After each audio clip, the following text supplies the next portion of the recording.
नमस्कार दोस्तों, आप सभी का स्वागत है। आपके अपने YouTube चैनल मानव जीवन में दोस्तों लाइफ में सभी आगे बढ़ना चाहते हैं और लाइफ में आगे बढ़ने के लिए हमें रोज ही कुछ नया सीखना चाहिए और आगे बढ़ना चाहिए। तो चलिए आज की प्रस्तुति शुरू करते हैं। श्री शिवाय नमस्तुभ्यम। हर हर महादेव। दोस्तों, आप सभी लोग जानते हैं कि 9 फरवरी 2025 यानी रविवार को पड़ रही है माघ महीने की प्रदोष तिथि। और दोस्तों, ये वो तिथि है जो माघ महीने में पड़ने वाली सबसे बड़ी तिथि है, क्योंकि यह रविवार के दिन पड़ रही है और इसका बहुत ही बड़ा और विशेष महत्व होता है। पूज्य गुरु जी ने कहा है कि अगर कभी भी मौका लग जाए और माघ महीने का प्रदोष व्रत रविवार को पड़ जाए तो आप लोगों को 11 चावल के दाने का उपाय तो अवश्य ही करना चाहिए। इन दोनों का संयोग बहुत ही कम आता है। इसी के साथ में गुरु जी ने अपनी शिव पुराण कथा में बताया है कि इस दिन आपको 11 चावल दाने का उपाय तो आपको अवश्य ही करना चाहिए, क्योंकि ऐसा दिन पूरे साल में सिर्फ एक ही बार आता है। और दोस्तों, आप सभी लोग जानते हो कि रवि प्रदोष का अगर सबसे बड़ा कोई उपाय है तो वो 11 चावल के दाने वाला उपाय है। तो दोस्तों, इस प्रदोष व्रत के दिन आप लोगों को इस 11 चावल दाने वाले उपाय को जरूर करना है। बहुत सारे लोग होंगे जिन लोगों ने इस उपाय को ना किया हो, मतलब पूरा साल निकल गया, उन्होंने किसी भी दिन इस 11 चावल के दाने वाले उपाय को ना किया हो। पर दोस्तों, आपके पास एक आखिरी मौका बचा हुआ है जो कि 9 फरवरी के दिन है। तो इस दिन आप लोगों को इस वाले उपाय को जरूर कर लेना है।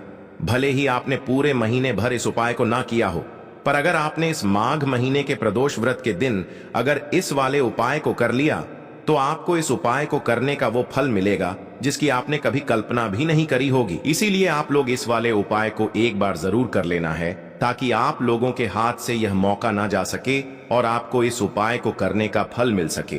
दोस्तों, यह उपाय पंडित जी ने अपनी अभी की ही श्री शिव महापुराण की कथा में बताया है। जिस उपाय को आज हम आपको बहुत अच्छे से समझाने वाले हैं। इस वीडियो को देखने के बाद इस उपाय को समझने के लिए आपको कोई और वीडियो को देखने की जरूरत नहीं पड़ेगी। तो चलिए दोस्तों, उपाय को शुरू करते हैं। देखिए, यह इस माघ महीने के रविवार प्रदोष के दिन यह इतना खास होता है, इतना महत्वपूर्ण होता है। देखा गया है कभी कभी बड़े बड़े पूजा पाठ अनुष्ठान से जो मनोकामना पूर्ण नहीं होते, वो माघ महीने के प्रदोष के दिन एक छोटे से उपाय करने से ही आपकी मनोकामना पूर्ण हो जाती है। और बहुत सारे लोगों ने इस उपाय को किया भी है और उनको इस उपाय को करने का फल भी जरूर मिला है। अगर आप लोग भी इस उपाय को करना चाहते हैं तो आप इस उपाय को पहले अच्छे से समझ लेना, सुन लेना, उसके बाद करना। आपको इस उपाय का फल जरूर मिलेगा। और इस उपाय को कर लेने से आपके घर में चाहे किसी भी प्रकार की दुख और समस्या क्यों ना चल रही हो, आपको उसका कारण भी नहीं पता है कि भाई यह समस्या किस कारण से चल रही है। उसका कुछ भी कारण हो सकता है, जैसे पितृदोष हो सकता है या किसी भी तरह का मंगल दोष भी हो सकता है। तो इस दिन आप लोगों को यह वाला उपाय कर लेना है। ये एक ऐसा उपाय है जिस उपाय को अगर किसी विशेष दिन पर किया जाए तो भाई उस विशेष दिन का जो है वह तो हमें मिलता ही मिलता है, पर हमने उस दिन पर इस उपाय को किया है तो हमें उससे भी बड़ा फल मिलता है। और फल बहुत जल्दी मिलता है, क्योंकि आप इस उपाय को बहुत ही बड़े और विशेष दिन पर कर रहे हो। तो चलिए अब उपाय के बारे में बात करते हैं। लेकिन उससे पहले आप लोगों को यह जानना आवश्यक है कि आखिर यह उपाय किस समय करना है, किसको करना है और कैसे करना है। तो चलिए हम आगे आपको वीडियो में एक एक करके बता देते हैं। लेकिन उससे पहले अगर आप लोग हमारे चैनल पर पहली बार आए हैं या फिर मेरी आवाज आज पहली बार सुन रहे हैं तो हमारे चैनल को सब्सक्राइब जरूर कर लेना और इस वीडियो को लाइक करके कमेंट बॉक्स में श्री शिवाय नमस्तुभ्यम ओम नम शिवाय जरूर टाइप कर देना। तो दोस्तों, इस 11 चावल के दाने वाले उपाय को हमें इस प्रदोष के दिन कैसे करना है, किसको करना है, किस समय करना है और कहां पर करना है, ये सारे सवालों के जवाब आपको इस वीडियो में मिल जाएंगे। और जो ये वीडियो देखेगा भाई, उसको 11 चावल के दाने वाला उपाय जरूर करना चाहिए, क्योंकि इस दिन एक चावल के दाने का भी बहुत ही बड़ा और विशेष महत्व होता है। और जब बात आ जाए 11 चावल के दाने की तो ये सोने पे सुहागा वाली बात हो जाती है और ये एक बहुत ही बड़ा उपाय हो जाता है इस रविवार प्रदोष व्रत का। तो अब दोस्तों, इस 11 चावल के दाने वाले उपाय को आखिर करना किसको है, सबसे पहले हम लोग वो बात जान लेते हैं। तो देखो, घर की जो बड़ी माताएं बहनें होती हैं, उन माताओं बहनों में से कोई भी एक बड़ी माता बहन इस वाले उपाय को कर सकती है। और दोस्तों, अगर आप चाहें तो अपने घर में से सभी सदस्यों को भी इस उपाय को करवा सकते हैं। अगर किसी व्यक्ति की खुद की कोई मनोकामना है, खुद की कोई दुख और परेशानी है जो कि वह अपने लिए ही करना चाहता है इस वाले उपाय को, तो वह खुद अपने लिए भी कर सकता है। बाकी अगर कोई घर में से ऐसा है जो कि अपने पूरे घर परिवार की सुख और शांति के लिए ये वाला उपाय करना चाहता है, तो भाई वह भी कर सकता है, उसमें भी कोई दिक्कत वाली बात नहीं है। कहने का मतलब यह है कि इस उपाय को हर एक सदस्य भी कर सकता है और पूरे घर परिवार के सदस्य के लिए घर की बड़ी माताओं बहनों में से कोई एक माता बहन भी कर सकती है। माताएं बहनें अगर घर में उपस्थित न हो या वो यह वाला उपाय न कर पा रही हो, तो फिर घर का कोई बड़ा सदस्य भी इस 11 चावल के दाने वाले उपाय को कर सकता है, चाहे फिर वह पुरुष ही क्यों ना हो, उसमें कोई भी दिक्कत वाली बात नहीं है। अब दोस्तों, इस 11 चावल के दाने वाले उपाय को हमें करना कहां पर है? हमें इसे शिव जी के मंदिर में जाकर करना है। बहुत सारे लोग प्रश्न करते हैं हर एक उपाय को करते समय क्या हम इस उपाय को घर पर कर सकते हैं? तो इस वाले उपाय को आप घर पर नहीं कर सकते हो। इस वाले उपाय को करने के लिए आपको शिव जी के मंदिर ही जाना पड़ेगा।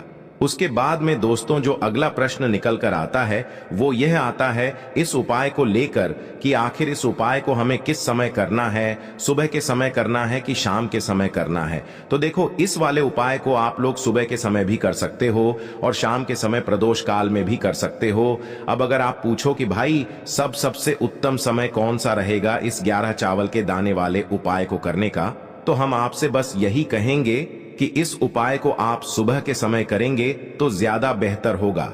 बाकी अगर प्रदोष काल शाम के समय भी करेंगे तो भी अच्छा होगा, उसमें कोई भी दिक्कत वाली बात नहीं है।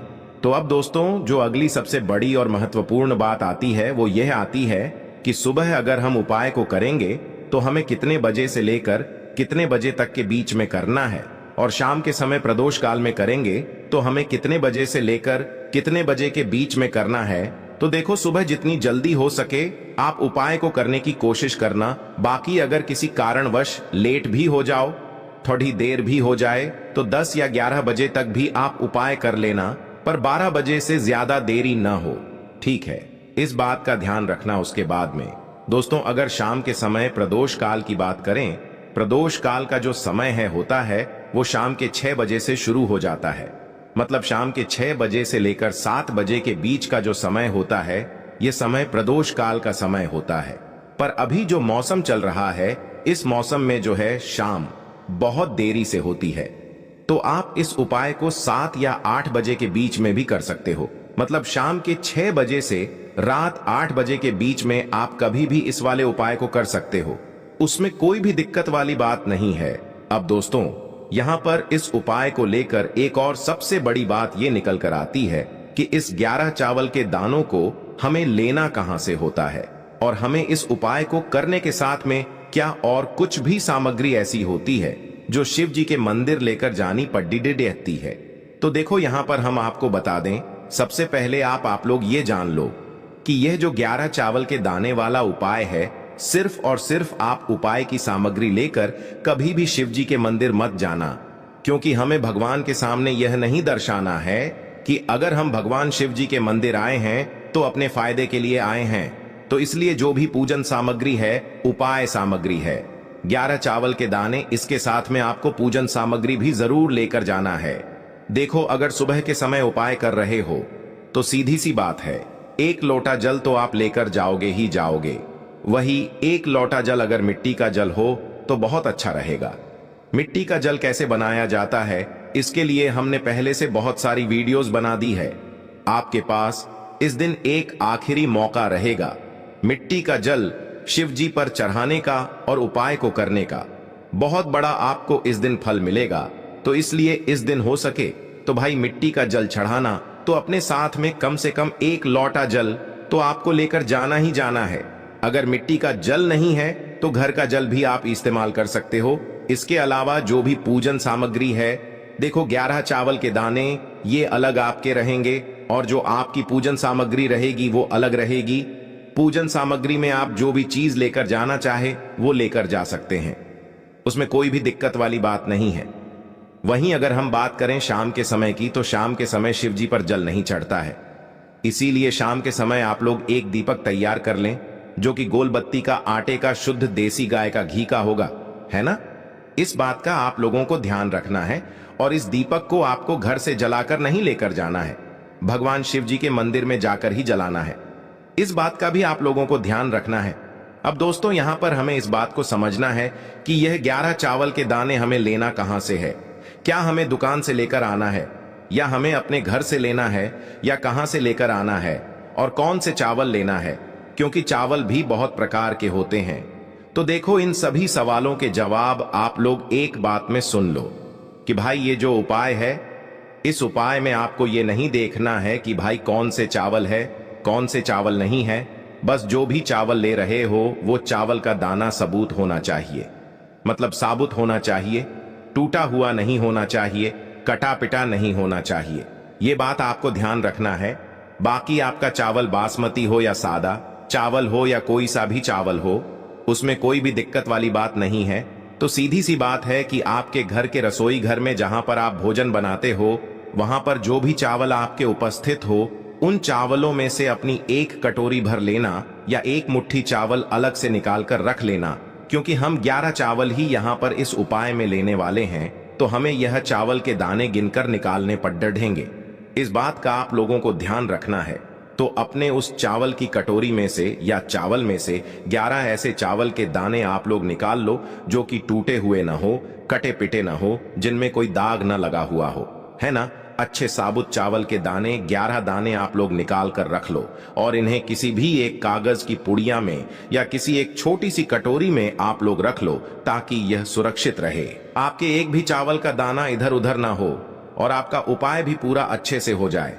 तो भाई, जैसे ही आपका उपाय की जो सामग्री है, 11 चावल के दाने ये तैयार हो जाते हैं, उसके बाद मैं आपको जो भी अपनी पूजन सामग्री है, सुबह के समय कर रहे हो तो एक लोटा जल या पूजन सामग्री जो लेकर जाना चाहो उसकी भी तैयारी कर लेना।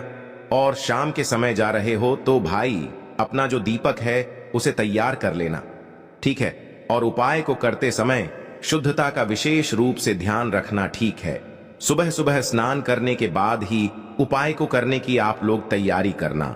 उसके बाद अगर शाम के समय की बात करें तो शाम के समय आपको स्नान करने की जरूरत नहीं है, पर शुद्धता का ध्यान रखना है। आपको स्नान तो नहीं करेंगे, आप हाथ मुंह धोकर भी इस वाले उपाय को शाम के समय प्रदोष काल में कर सकते हैं। इसमें कोई दिक्कत वाली बात नहीं है।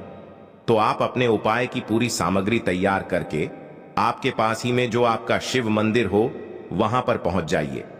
सबसे पहले शिव मंदिर में जाकर आप लोगों को उपाय नहीं करना है, पहले भगवान के दर्शन करना है, भगवान से आशीर्वाद प्राप्त करना है। फिर शिव जी की शिवलिंग के पास में आना है। शिवलिंग के पास में आने के बाद आप जो पूजन सामग्री लेकर आए हुए हैं, जैसे कि सुबह गए हुए होंगे तो एक लोटा जल और जो भी पूजन सामग्री लेकर आए हैं, आप उनसे भगवान शिव जी की पूजन कीजिए। सबसे पहले तो एक लोटा जल ही चढ़ेगा, उसके बाद में आपकी पूजन सामग्री चढ़ेगी। उसके बाद में अगर दोस्तों शाम के समय अगर आप इस उपाय को कर रहे हो तो अपने साथ में कम से कम एक जो दीपक है गोल बाती का, जो आप अपने साथ में लेकर गए हो, उस दीपक को मंदिर में जाकर अपनी माचिस से जलाना है और उस दीपक को शिवलिंग के पास में रखना है, ठीक है। इस दीपक को रखने के बाद ही आप लोगों को अपना ये वाला उपाय शुरू करना है। और दीपक को ज्यादा पास में मत रखना, वैसे भी गर्मी पड़ रही है, भगवान शिव जी को आंच नहीं लगनी चाहिए, है ना। तो भाई, जैसे ही आपकी पूजा अर्चना हो जाती है, आप भगवान शिव जी को प्रसन्न कर लेते हैं। उसके बाद में शिवलिंग के पास ही में आप कहीं पर बैठ जाइए, सामने या आसपास जिस जगह पर आपको बैठना हो वहां पर बैठ जाइए और अपने वह 11 चावल के दाने अपने सामने निकाल कर रख लीजिए, क्योंकि अब यहाँ पर उपाय को यहाँ पर करने की आपको तैयारी करना है। और इस तरीके से जब आप उपाय करेंगे, पूजन सामग्री करने के बाद, पूजन अर्चना करने के बाद, तो आपको उपाय का फल बहुत जल्दी और बहुत बढ़ा होकर मिलेगा। तो अपने 11 चावल के दाने अपने सामने निकाल कर रख लेना। और यह जो उपाय है यह आपकी सीधे हाथ की हथेली से होगा, इसलिए इस बात का भी विशेष रूप से ध्यान रखना है। तो सीधे हाथ की हथेली का प्रयोग करके ही आप लोग अपना इस वाले उपाय को करना। अपने सामने जो भी आपकी कागज की पुड्डियां है उसको खोल कर रख लो, या कटोरी है तो भाई उसे अपने सामने रख लो और अपने वह 11 चावल के दाने निकाल लो। ठीक है। उसके बाद में दोस्तों अब आपको क्या करना है कि शिवलिंग आपके सामने होगी, तो आपने वह 11 चावल के दाने एक एक करके आपको शिव जी के शिवलिंग के ऊपर चढ़ाना है। कहां पर चढ़ाना है? शिवलिंग के ऊपर चढ़ाना है, और कहीं पर भी नहीं चढ़ाना है। आपको अपने हथेली से तो शिवलिंग के ऊपर चढ़ना है, भले ही फिर वो अपने आप जलाधारी पर गिर जाए या मतलब वहीं पर गिर जाए, उसमें कोई दिक्कत वाली बात नहीं है, पर आप चढ़ाओ शिवलिंग के ऊपर ही। तो आपको क्या करना है, अपना पहला चावल का दाना उठाना है, श्री शिवाय नमस्तुभ्यम बोलना है और शिवलिंग पर चढ़ा देना है। इसी तरीके से दूसरा चावल का दाना उठा है, शिवलिंग पर चढ़ाना है और मंत्र बोल देना है। और फिर तीसरा चावल का दाना उठाना है, श्री शिवाय नमस्तुभ्यम बोलना है और चढ़ा देना है। इसी प्रकार से आपको पूरे 11 चावल के दाने एक एक करके शिव जी के शिवलिंग के ऊपर चढ़ाना है और भगवान से प्रार्थना करते जाना है। मतलब प्रार्थना तो आपको आखिरी में करना है, पर हर एक चावल के दाने को चढ़ाते समय श्री शिवाय नमस्तुभ्यम जरूर बोलना है। उसके बाद ही में यह चावल का दाना शिवलिंग के ऊपर आपको चढ़ाना है। जैसे ही आपके 11 चावल के दाने शिवलिंग के ऊपर चढ़ जाते हैं, तो भाई उसके बाद में आपको क्या करना है, भगवान से अपनी मनोकामना बोलना है। मनोकामना भी कब बोलना है? जब आपका 11 चावल का दाना आपके सीधे हाथ की हथेली में हो और आप उसे चढ़ाने के लिए जा रहे हो। श्री शिवाय नमस्तुभ्यम बोलकर उस आखिरी चावल के दाने को शिवलिंग के ऊपर चढ़ा देना और भगवान से फिर अपनी वह मनोकामना बोल देना, जिस मनोकामना के लिए आप लोग अपना यह वाला उपाय कर रहे हो, जिस भी दुख और परेशानी के लिए आप लोग अपना यह वाला उपाय कर रहे हो। उसके बाद में जैसे ही आप अपनी मनोकामना बोल देते हो, आपका यह वाला उपाय पूरा हो जाता है। पर दोस्तों, उपाय को करने के बाद आप लोगों को 2 मिनट भगवान शिव जी के मंत्र का जाप जरूर करना है, और मंत्र का जाप करने के बाद भगवान से एक और बार प्रार्थना करना है अपनी मनोकामना के लिए या अपनी जो भी दुख और परेशानी है उसके लिए। इसके बाद में आप लोग भगवान को देखकर भगवान से प्रार्थना करके उनसे आशीर्वाद लेकर वहां से उठ सकते हैं और अपने घर पर जा सकते हैं। बस दोस्तों, यहां पर यह वाला उपाय पूरा हो जाता है। इस तरीके से जो भी व्यक्ति छोटी छोटी चीजों का ध्यान रखते हुए इस 11 चावल के दाने वाले उपाय को करेगा, निश्चित सी बात है उसे उसकी मनोकामना जल्द ही पूर्ण होगी और जो भी दुख और परेशानी है वो भी बहुत ही जल्दी दूर होंगे। आज के लिए बस इतना ही इस वीडियो में दी गई जानकारी। अगर आपको अच्छी लगी हो तो प्लीज हमारे चैनल मानव जीवन को सब्सक्राइब करें, लाइक करें और हमारे वीडियो में अंत तक बने रहने के लिए धन्यवाद।